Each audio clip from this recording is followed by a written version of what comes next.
Hello student, तो कैसे हैं आप सब। आपका स्वागत है हमारे यूट्यूब चैनल पर एस के सिंह लेक्चर पर। आज हम आपके लिए लेके आ रहे हैं 10th क्लास के सेकंड चैप्टर को, जिसका नाम है अम्ल क्षार एवं लवण। सबसे पहले हम इस चैप्टर के नाम पर ही फोकस कर लेते हैं। सबसे पहले देखते हैं कि अम्ल क्या होते हैं, फिर जानेंगे क्षारक क्या होते हैं, फिर जानेंगे लवण।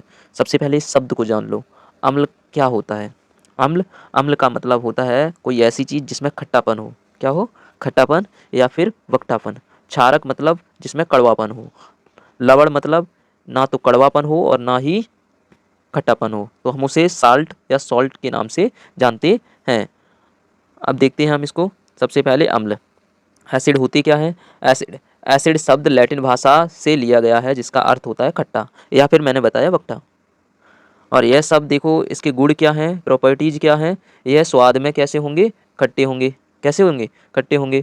और फिर एक इसका गुण होगा, ये खट्टा तो होगा ही, परंतु एक चीज़ और होगी इसमें, ये नीला लिटमस रहता है, मार्केट में मिल जाता है, उसको लाल कर देता है।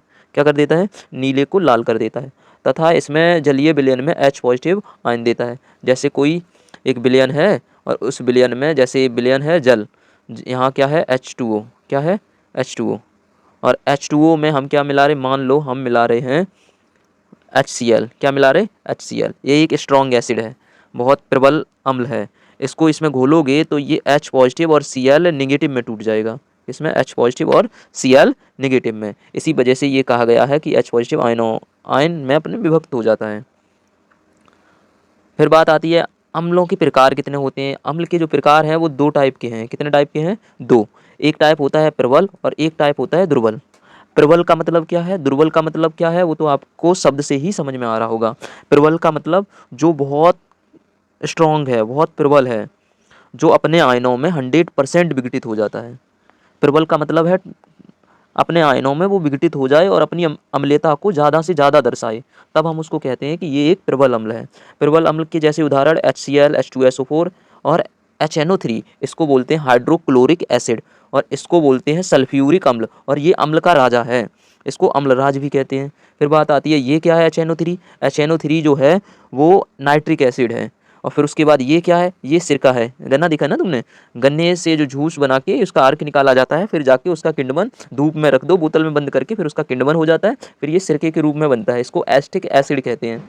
क्या कहते हैं? Acetic acid. और ये लैक्टिक अम्ल। लैक्टिक अम्ल क्या है? लैक्टिक अम्ल दही, देखा ना, दही, दूध से दही बनने की प्रक्रिया में यही एक ये कारक होता है जिसके कारण दूध दही में बदल जाता है। फिर उसके बाद ऑक्जाइलिक अम्ल। ये सब क्या है? दुर्बल है। ये ऊपर वाले प्रबल थे और नीचे वाले सब कैसे हैं? ये वाले जो हैं वो क्या हैं? प्रबल हैं। और ये वाले कैसे हैं? ये दुर्बल हैं। हाँ। फिर उसके बाद विलयन की, किसी भी अम्ल में उसकी विलयन की मात्रा कितनी है एसिड की, उसके आधार पर तनु और सांद्र दो प्रकार के विलयन होते हैं।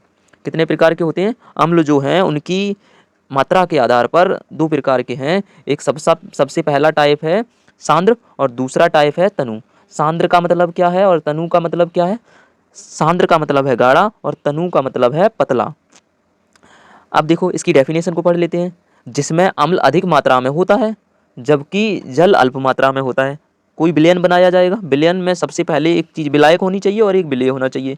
अब जिसमें जो कम मात्रा में होता है वो विलेय होता है, और जो अधिक मात्रा में होता है वो विलायक होता है। अब ये क्या कह रहे हैं? ये कह रहे हैं अम्ल की जो मात्रा है वो अधिक होनी चाहिए और जल की मात्रा जो है वो अल्प मतलब कम होनी चाहिए।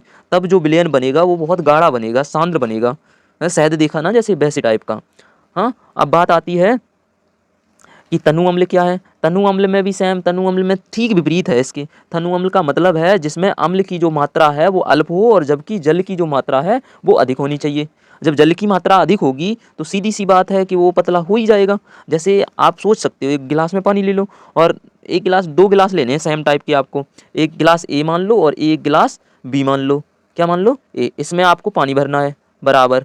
बराबर पानी कितना भरना है? अगर इसमें जितना ml पानी लेना है वही इसमें लेना है। दोनों में पानी की मात्राएं इक्वल लेनी है। इक्वल मतलब बराबर लेनी है। जब बराबर लोगे, मान लो हम इसमें 10 चम्मच चीनी डाल रहे और इसमें 2 चम्मच, इसमें 10 चम्मच, इसमें 2 चम्मच चीनी डाल रहे। अब बताओ कौन सा विलयन, ये वाला, ए वाला या बी वाला, कौन सा गाढ़ा है? जो इसका मतलब 10 चम्मच डाले वो गाढ़ा है, इसका मतलब वो सांद्र है।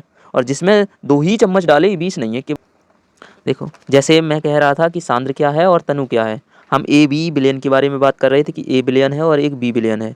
इसमें पानी की मात्रा मान लो 100 ml है, कितनी है 100 ml, और इसमें भी पानी की मात्रा कितनी है 100 ml है। दोनों में 100 ml पानी है और इसमें हम चीनी डाल रहे हैं 20 चम्मच और इसमें डाल रहे हैं 5 चम्मच।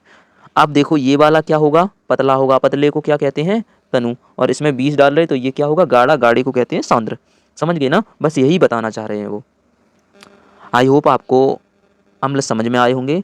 ऐसे ही वीडियो देखने के लिए आप हमारे चैनल पर बने रहिए, हमारे चैनल को सब्सक्राइब कर लीजिए और हमारे टाइम पर वीडियोज़ आपके पास आते रहें, बेल आइकन को प्रेस कर लीजिए और अच्छा लगे तो लाइक कीजिए। Thank you, thanks for watching.